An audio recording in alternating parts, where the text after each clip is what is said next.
రోమీయులకు రాసిన పత్రిక 8వ అధ్యాయం 29వ వాక్యం చదవండి అమ్మా. రోమీయులకు రాసిన పత్రిక 8వ అధ్యాయం 29వ వాక్యం. ఎందుకనగా తన కుమారుడు అనేక సహోదరులు జ్యేష్ఠుడగునట్లు దేవుడు ఎవరిని ముందుగా ఎరుగునో వారు తన కుమారునితో స్వారూప్యము గలవారగుటకు. కుమారుడితో ఏమవ్వాలంటండి? స్వారూప్యము, దేవుని యొక్క స్వరూపము, దేవుని యొక్క పోలిక, దేవుని యొక్క స్వభావము, దేవుని యొక్క రూపములో మనం మార్చబడాలని దేవుడు మనల్ని ఎన్నుకున్నాడు అంటున్నాడు. కాబట్టి దేవుని పోలికలో మార్చబడదుము అంటే దేవుడు ఆయన పోలికలో ఉండడం కోసమే మనల్ని ఎన్నుకున్నానని రోమీయులకు రాసిన పత్రిక ద్వారా దేవుడు మనతో మాట్లాడుతూ ఉన్నాడు. రెండవదిగా మనం చూస్తున్నట్లయితే ఫిలిప్పీయులకు రాసిన పత్రిక 3వ అధ్యాయము 21వ వాక్యం చదవండి అమ్మ. ఫిలిప్పీయులకు రాసిన పత్రిక 3వ అధ్యాయము 21వ వాక్యం. సమస్తమును తనకు లోబరుచుకున్న జాలను శక్తిని బట్టి ఆయన మన దేని శరీరమును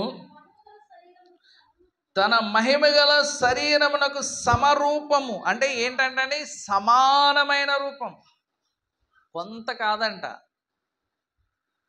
దేవుని మహిమలో కొంత ఇవ్వడం కాదంటండి, దానికి సమానమైన రూపంగా నేను మార్చాలని. తన మహిమగల శరీరమునకు సమరూపము గల దానిగా మార్చును మార్చును మార్చును అంటున్నాడు దేవుడు. ఎప్పుడంటే మనము ఆ పోలికగా మార్చబడ్డానికి ఇష్టపడడానికి, ఆ పోలికలో మార్చబడ్డానికి మన జీవితాలను ఆయన చేతిలో పెడితే ఆయన తప్పక మనల్ని మార్చే దేవుడిగా ఉన్నాడు. ఆయన ఏదో ఆయన మహిమలో కొంత భాగం ఇవ్వడానికి ఆయన రాలేదు. ఆయన ఏ స్వారూప్యంలో ఉన్నాడో ఆ స్వారూప్యంలో నిన్ను సంపూర్ణముగా నిన్ను మార్చడానికి, నిన్ను రూపాంతరము చెందించడానికి, సంపూర్ణంగా నిన్ను మార్చడానికి ఆయన వచ్చాడు. కొలసీయులకు రాసిన పత్రిక 3వ అధ్యాయము 10వ వాక్యాన్ని చదువుదాం.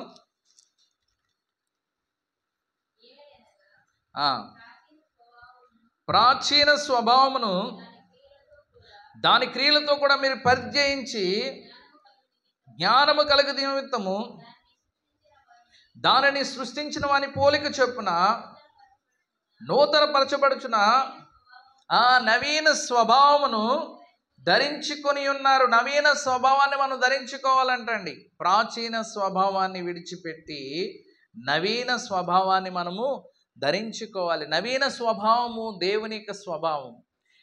నవీన స్వభావంలోనికి మనం మార్చబడాలని ప్రాచీనమైన క్రియలన్నీ విడిచిపెట్టి, దానిపైన ఏముందంటే ఇంకొక మాట ఉంటుంది, ఒకరితో ఒకడు అబద్ధమాడకుడి, ఒకరితో ఒకడు అబద్ధమాడకుడి. యాలయనగా ప్రాచీన స్వభావమును దాని క్రియలతో కూడా మనం ఏం చేయాలంటే పరిజయించాలి, అంటే పూర్తిగా విడిచిపెట్టాలి, పూర్తిగా విడనాడాలి. ఇప్పుడు కొంతమంది అంటే దేవుని బిడ్డలు ఎవరు కూడా విడాకులు తీసుకోవడానికి వీలు లేదు, కానీ పరిత్యజించడం అంటే విడాకులు ఇవ్వడం అని దాని అర్థం.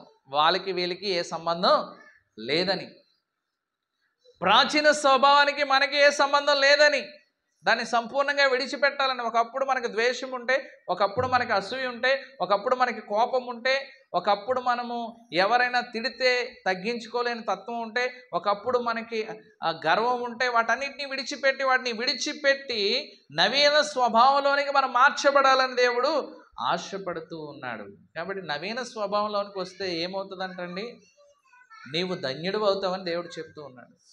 పేతురు రాసిన 2వ పత్రిక 1వ అధ్యాయం, పేతురు రాసిన 2వ పత్రిక 1వ అధ్యాయం 4వ వాక్యం చదవండి అమ్మా. ఆ మహిమ గుణాతిశయములను బట్టి ఆయన మనకు అమూల్యమును అత్యధికములైన వాగ్దానములు అనుగ్రహించి ఉన్నాడు.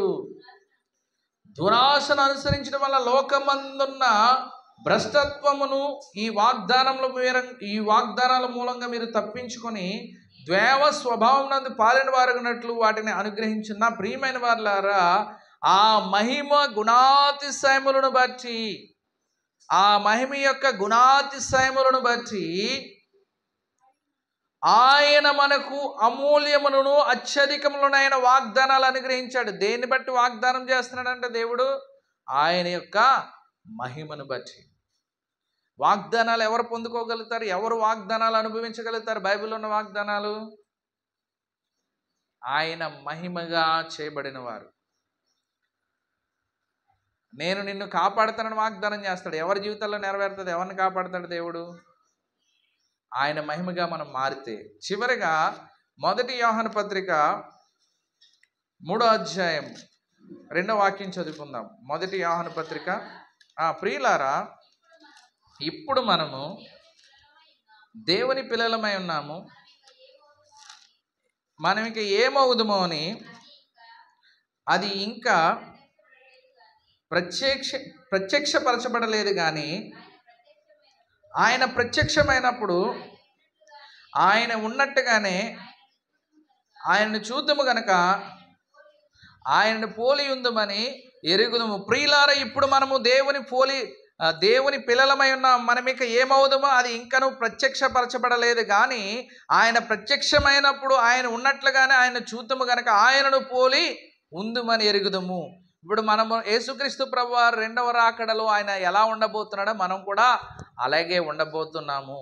అది ఇంకా ప్రత్యక్షపరచబడలేదు, అది ఇంకా మనకి కనబడలేదు. కానీ ఆయన ఎలా ఉన్నాడో క్రీస్తు రాకడలో మనం కూడా అలా ఉండబోతున్నాం. ఎప్పుడంటే ఈ భూలోకంలో ఉన్నప్పుడు ఆయన పోలికలో మనం మార్చబడితే, ఆయన స్వారూప్యంలోనికి మనం మార్చబడితే, ఆయన యొక్క మహిమలో మనం ఉంటే, మరి మన యొక్క ఆత్మీయ జీవితాలు ఏం చేయాలంటే, మనం ఆ ఆత్మీయ జీవితాల్లో ప్రతిదినము మనము అద్దము వలె ఆయన యొక్క మహిమను ఈ లోకానికి మనం ఏం చేయాలండి? ప్రతిఫలింపజేయాలి. మనలో రిఫ్లెక్ట్ అవ్వాలి. దేవుని యొక్క మహిమ మనలో ఉందంటూ, దేవుని యొక్క మనసు మనలో ఉన్నట్టుగా, దేవుని యొక్క స్వభావం మనలో ఉన్నదని, దేవుని యొక్క స్వారూప్యత మనలో ఉందని ప్రజలు ఏం తెలుసుకోవాలండి? మనల్ని చూసినప్పుడు వాటిని గ్రహించగలగాలి. ఈ కుమార్తెలో ప్రభు ఉన్నాడు, ప్రభు యొక్క మహిమ వీళ్ళలో ఉంది, ప్రభు యొక్క స్వభావం వీళ్ళలో ఉంది. ప్రభులాగా వీళ్ళు ఇతరుల్ని ప్రేమించగలుగుతున్నారు, ప్రభులా వీళ్ళు ఇతరుల్ని క్షమించగలుగుతున్నారు, వీరికి నష్టం చేసిన వారిని సైతం ప్రేమించగలుగుతున్నారని నీ గురించి నా గురించి సాక్ష్యము చెప్పేటట్టుగా ముసుగు లేని భక్తి చేయమని దేవుడు ఆశపడుతున్నాడు. ముసుగేస్తే ఎలా ఉంటుందంటే, పైకి చెప్తాం సత్తుల్ని సైతం ప్రేమించగలుగుతామని, పైకి చెప్తాం నాకు అసూయ లేదని, పైకి చెప్తాం నాకు కోపం లేదని, పైకి చెప్తాం నాకు గర్వం లేదని, కానీ లోన ఏముంటుందండి? ఇవన్నీ ఉంటాయి.